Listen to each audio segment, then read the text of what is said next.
basically this is a concept I've been playing with, the idea of moving in straight lines. Okay, so with a punch, a lot of us, what we do, a lot of other people, what they do is, if you look at my punch, tell me what I'm doing not 100% efficient. Up and over. Yeah, hammering. Hammering, coming up and over. If you slow that down, it's going like that. So it's taking a circular path. Now, what's the problem with that? It's not direct, it's an arc. It's not direct, so it's not the most efficient path. It's not a straight line. What else? What's more important than that? There's no elbow power. There's no elbow power, meaning... Elbow power's going up. What do you mean by elbow power? You're going over a turning point here. So the elbow isn't aimed at the mass. The elbow isn't aimed at the You're not mass. able to transmit the whole vector of your body mass. You're just like letting your arm fall on the target of the person instead of just going through. Yeah, yeah. Why aren't you able to do that? Why aren't you able to do that? Why not? Why can't you focus everything down? I can focus my mass down like this. Why is it? But if I give him a strike like this, I can still focus my mass down, and I can probably still hurt him very badly from here, going down like that. But it won't be as efficient as doing that. Why? See the difference? Even if I keep everything relaxed, what's the difference between this? Even if I a bit more, you can feel that, right? But compared to this. Quickly get the answer. Hey, I know you What's the difference? What's the fundamental difference between Show us again. Straight line from the center. straight line from center? Yes. What's happening to my joints? Watch my three joints. If I do this, what's my shoulder doing? What's my wrist doing? Oh, they're not coordinated. They're not moving. They're not moving. Now, what's my shoulder and wrist doing now? If I move in a straight line, if imagining a line from my shoulder, or center is better, but just think from the shoulder, if this is a triangle, from the shoulder through the wrist to the target, if I travel that path, what's happening to my wrist joint and my shoulder joint now? They're moving, especially the wrist. You see it? It's moving. Whereas like that one doesn't move.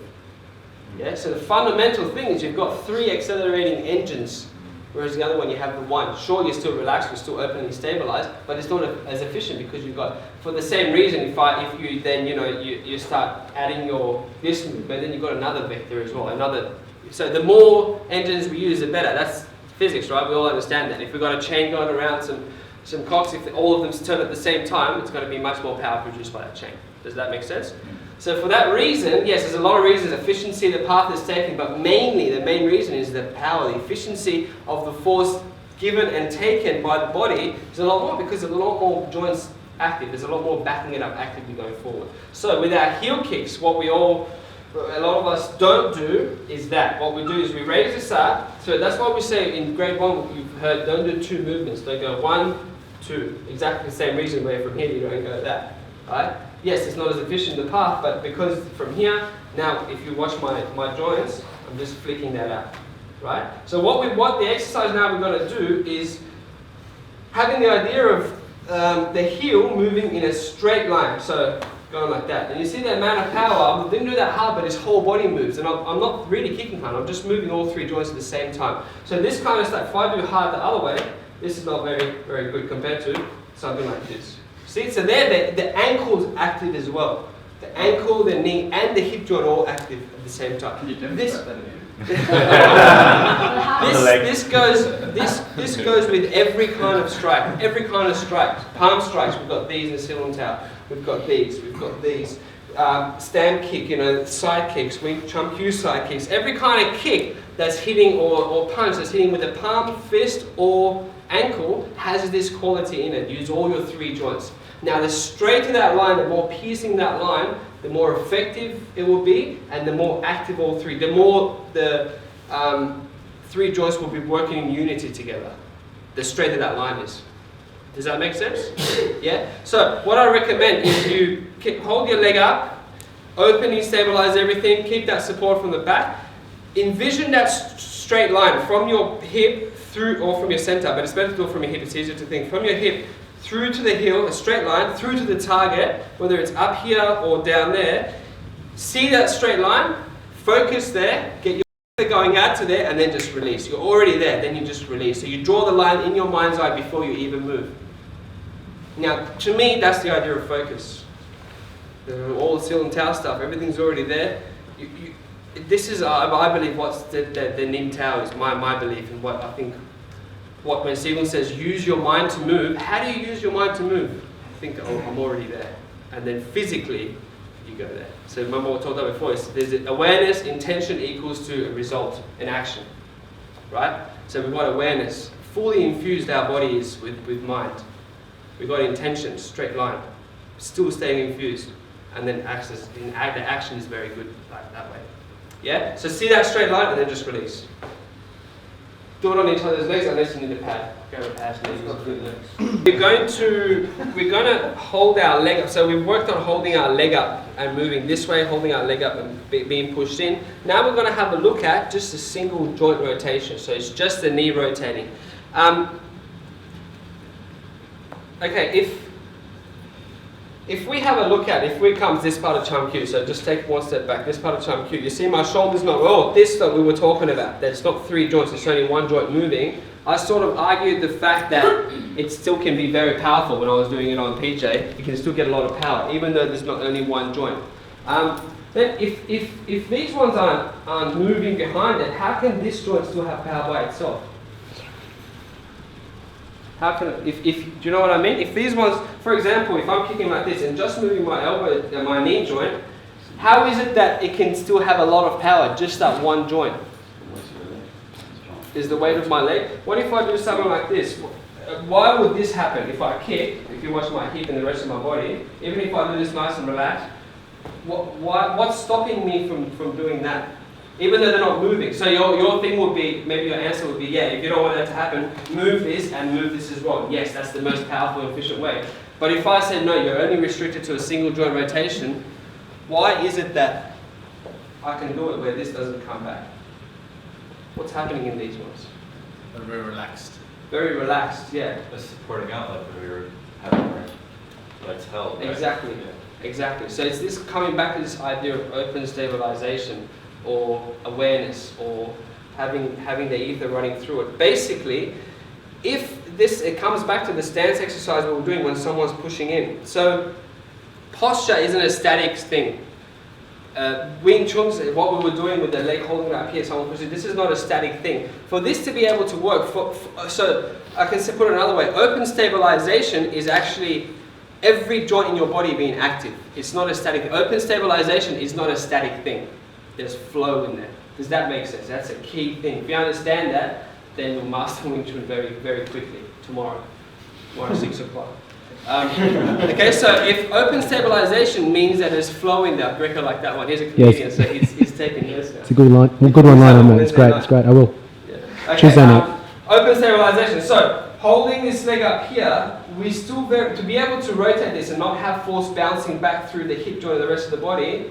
The main thing is not the idea of how can I rotate this. The main thing is how can I keep my anchor, the tailbone down, upright, not already going like this, where we're using our abs to hold ourselves up, nice and upright. The hip joint, even though it's not physically moving, it's still openly stabilized, where like Mark said when someone's pushing in. Then, and only then, if we've got them open, then if you start to add this one, then you can have that back. Now what happened there is, as I contacted there, because no force bounced back here, just like when you guys were pushing on that joint, you were bouncing back, because nothing was penetrated inwards, of course everything went out that way. And it's a sharp bone on a sensitive area, of course it's going to be painful. It's actually very simple. If you can keep your body open and stabilized, no matter what you move, it's going to have power, even if you just move 1 joint. Yeah? To like, if we just jump forward, if a movement like this, we'll be doing this tomorrow. If I think about, okay, I'm only allowed to move my wrist, right? But if I don't openly stabilize and become aware of the whole body and just try to move that wrist, even if it's relaxed, hold strong, even if it's relaxed, it won't be able to move as well, the effect. Whereas if I think back at here, relax, the kinetic ether comes through, the heel of the palm is nice and relaxed, and then just think about moving that joint, then you see with 1 joint you can get that much power. It's the same thing. Yeah. Now if this was not open, as soon as I move, see what happens. I'll do the exact same relaxation, but I won't keep that relaxed. You can see straight away I'm not faking this. There's a lot of force is holding, and that's why People can't do it because they can't keep that open and stabilized. Once that's open, it's very easy. You can just punch it front, back, or just keep going in. It's very easy actually, not using that much effort because my whole body is supporting that point. That's what open stabilization. That's why when you go to open the IFC door, if it's quite heavy, if you're opening stabilized, you just go like this and it'll open up for you. Otherwise, the only way is to do something like this. You know, you see women, especially women, I see sometimes I'm just watching them, they go like this and they just start, and then they have to push like that. Whereas if the whole body is open and stabilized, you walk forward, it's going to open up for you. This is how you can use Wing Chun in everyday life, not for fighting. And just how... Heel needs to be open, so pointing the toes up to expose that heel, like this. If I point my finger up, I can expose that heel so my mind can shoot out of this point, right? So this is nice and relaxed in spot, in the right position, the knees straight, open, knee stabilized, and the heel is exposed. Then from there, imagine if this is a hose, or if this is a drain, water flowing through it. So your mind is flowing through to the end of the heel, and then think about rotating the hip joint down or turning from this area. Spine stays nice and straight, keep that long, and then just turn down from here. Yeah. It's actually a very powerful movement if you do it correctly. For now, don't worry about holding it too high. Later on, you can hold it higher. For now, today, hold it about maximum maybe this height. Yeah. From there, now if you hold it a bit harder, if I do some, maybe hold it this way so we can see. If common things that may happen is one pulling back from my heel. If I pull back from the heel, it becomes like this. Now watch the stability. Watch that anchor I was talking about. There is no anchor if I go like that. There's no anchor at all, right? And that I'm not challenging that length, and my mind's not openly stabilizing through the knee joint, right? Because the knee joint is pulling. So I want to think, it's like you're thinking out of the leg, out of the limb, continue thinking out of the limb, and then just drop this down. Yeah, coming down. It's exactly the same as this part of Suwon Tao, but with the legs. Yeah, have a play. If it doesn't work, if it's hard to start off with, partners holding, just hold a little bit lighter. Gradually work up to see what level you can do it to. Okay, have a play. Different partners.